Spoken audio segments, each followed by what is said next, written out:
Welcome back to the war. The world is on fire, and today we're diving into the intense and brutal fighting that erupted on two very different fronts during World War II, Europe and the Pacific. Two theaters of war that couldn't be more distinct in terms of terrain, tactics, and the sheer ferocity of the battles fought. But what really set them apart? What challenges did soldiers face as they fought across the cold, war-torn plains of Europe compared to the sweltering, island-hopping nightmare of the Pacific? Strap in, because we're about to embark on a journey through two of the most harrowing landscapes of World War II. Join us at Legacy of War as we take a deeper look.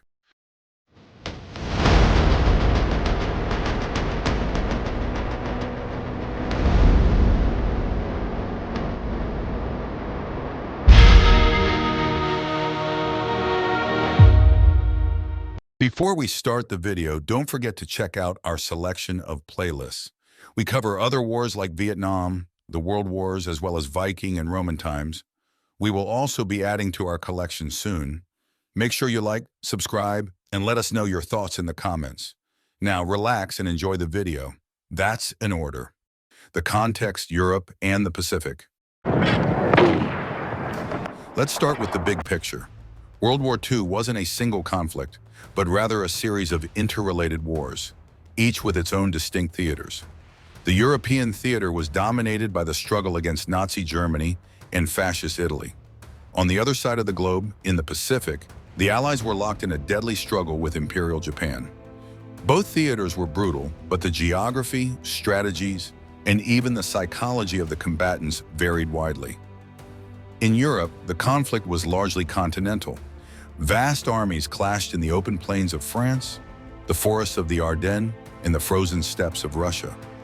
The cities became battlegrounds, with street-to-street, house-to-house fighting in places like Stalingrad and Berlin. Meanwhile, the Pacific theater was defined by its vast oceans, remote islands, and the concept of island hopping, where control of key islands was crucial for gaining momentum. But why did these differences arise? It's all about the geography and the enemies involved. Germany's central position in Europe meant that it could strike in multiple directions, while Japan, an island nation, needed to project power across the Pacific. These differences in geography dictated everything, from strategy to the experiences of the soldiers on the ground. Terrain and climate.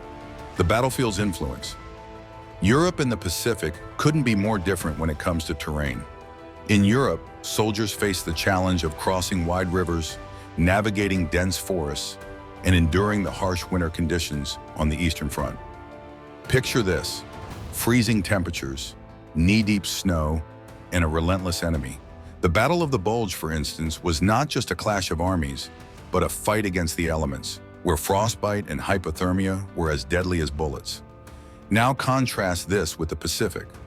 Imagine instead sweltering heat, dense jungles teeming with malaria-carrying mosquitoes, and the constant threat of ambush from an enemy well-versed in guerrilla tactics.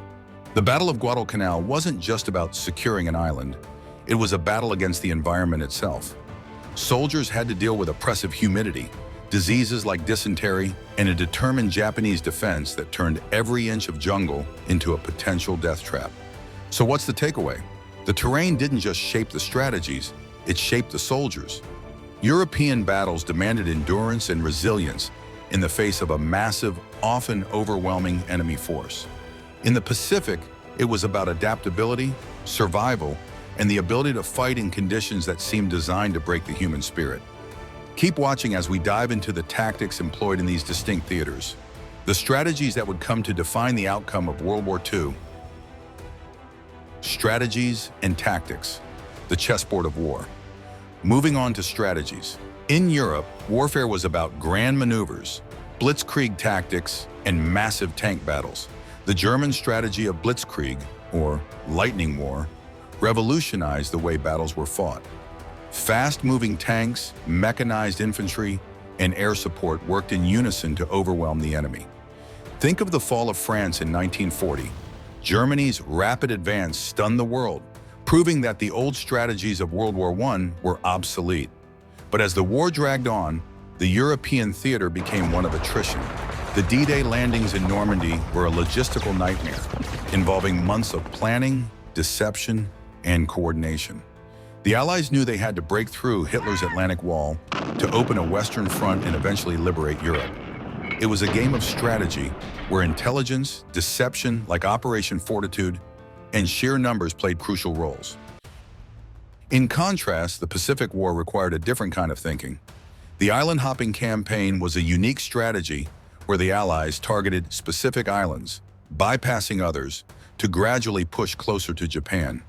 Each island was like a stepping stone: Tarawa, Saipan, Iwo Jima, Okinawa, with brutal battles fought to secure each one. The Pacific theater also saw the first use of kamikaze tactics by Japanese pilots, a desperate and deadly strategy that shook the Allied forces. And here's something you might not know. The strategic bombing campaigns were also different. In Europe, precision bombing was attempted but often failed due to weather and enemy defenses, leading to massive area bombings like those on Dresden. In the Pacific, however, the vast distances made pinpoint bombing almost impossible, leading to devastating firebombing raids on Japanese cities, culminating in the atomic bombings of Hiroshima and Nagasaki. The strategies reflect the challenges of each theater. In Europe, it was about breaking through fortified lines, using mass and maneuver. In the Pacific, it was about overcoming distance, dealing with isolated strongholds, and ultimately preparing for a potential invasion of Japan that would never come. But what about the soldiers? How did these strategies affect them on the ground? Stick around as we delve into the human experience of these brutal campaigns.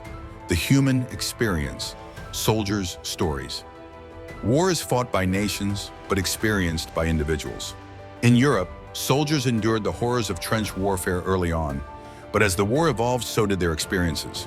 From the tense anticipation of a Normandy landing craft to the grim reality of urban combat in places like Stalingrad or Berlin, the European theater was a test of nerves as much as it was a test of endurance. And it wasn't just about fighting the enemy. Soldiers had to deal with the psychological trauma of constant artillery bombardment, the fear of being overrun, and the brutal conditions of the front lines. The Eastern Front was particularly savage, with both Soviet and German soldiers experiencing the full brutality of total war, where civilians, too, became targets. In the Pacific, the experience was different but no less harrowing. Marines landing on islands like Iwo Jima faced not just Japanese bullets, but the sheer terror of an enemy that preferred death to surrender. Japanese soldiers, often entrenched in caves and bunkers, fought with a ferocity that many Allied soldiers had never encountered before. The fighting was intimate and deadly, with flamethrowers and grenades becoming the weapons of choice in the close-quarter battles that characterized the Pacific campaign. But there's a less talked about aspect, the racial dimension of the Pacific War.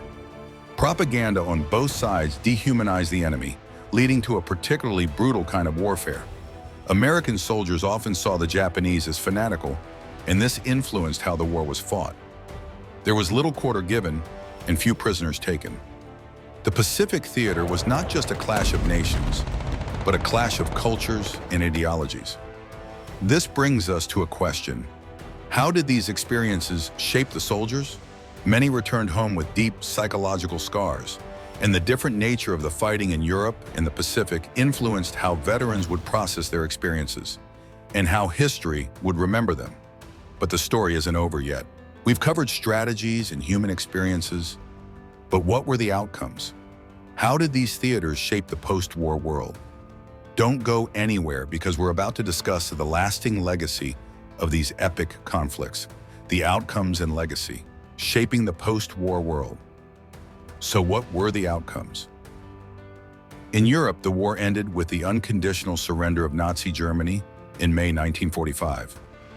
The continent was devastated, cities lay in ruins, and the political map of Europe was redrawn. The war in Europe gave rise to the Cold War, as the Soviet Union and the Western Allies quickly moved from being wartime allies to post-war adversaries. The division of Germany, the Iron Curtain, and the creation of NATO and the Warsaw Pact all stem from the way the war in Europe ended. Meanwhile, in the Pacific, the war ended in a way that would forever change the world, through the use of atomic weapons. The bombings of Hiroshima and Nagasaki forced Japan to surrender in August 1945.